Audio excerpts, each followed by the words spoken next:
Morning YouTube. So this is my John Deere X340. Picked it up a couple years ago and used, and about a year ago the transmission started slipping real bad, and what it would do, you basically just go to start rolling forward and it would just sit there and whine real bad, wouldn't hardly even roll. And for the past year, it's really been driving me crazy. Hadn't been able to mow. Took me forever to mow. Had to wait, let it cool down.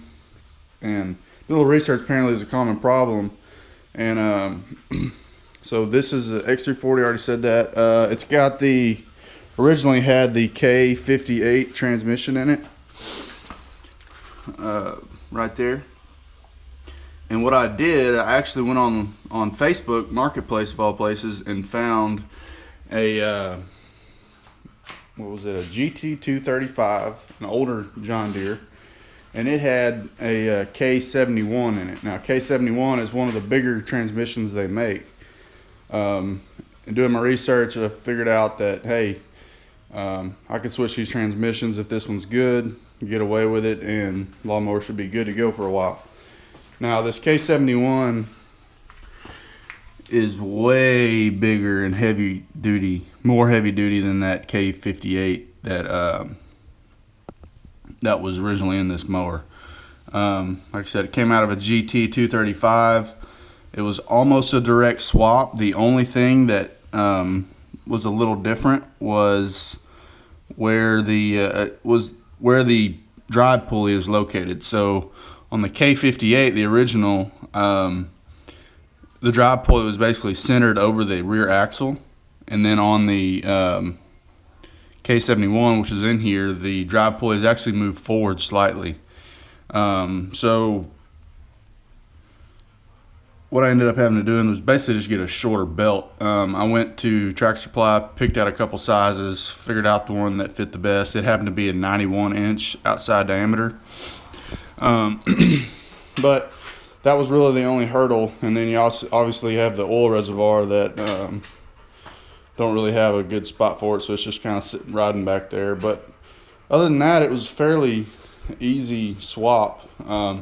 So how much did I pay for all of this? So I bought the GT235. It was actually, I'm living in the south of Houston, so it was flooded by Hurricane Harvey. Engine was probably okay. I didn't even mess with it, but I got the transmission out of it, and I paid $100 for that GT235. It had a good deck, which I kept because I'm pretty sure it will fit on my GT3 or my X340. And then I ended up, so I got the transmission out of it. And then I turned around and sold it for $80. So essentially, I fixed this one for $20. Now I had to buy a $20 belt from Tractor Supply, but you know that's really all I had in this thing to get it going. And it is a completely different lawnmower. That K71 has so much more power and torque than the original K58. It's ridiculous how much torque. I mean, you punch it on dry pavement and it chirps the tires.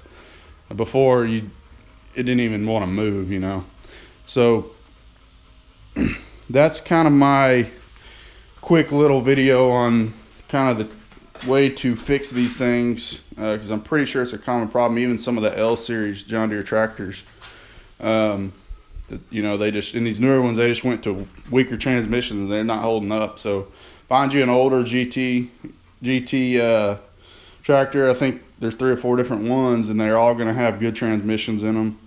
Find one that's, you know, the engine blown up, deck rusted out, you know, get the transmission out of it and move along. I know there's some websites where you can buy upgraded transmissions, but those are outrageously priced. I mean, like $1,700. I wouldn't about to spend that on a lawnmower that has 1,000 hours on it. You know, it's hard to justify that. But when you can get out, you know, for $40 basically, a little bit of work. And this thing's like a new mower, man. It's crazy. So that's my little video. Let me know what you think. If you subscribe to the channel, it really helps us out. I appreciate y'all watching. Thanks. Bye.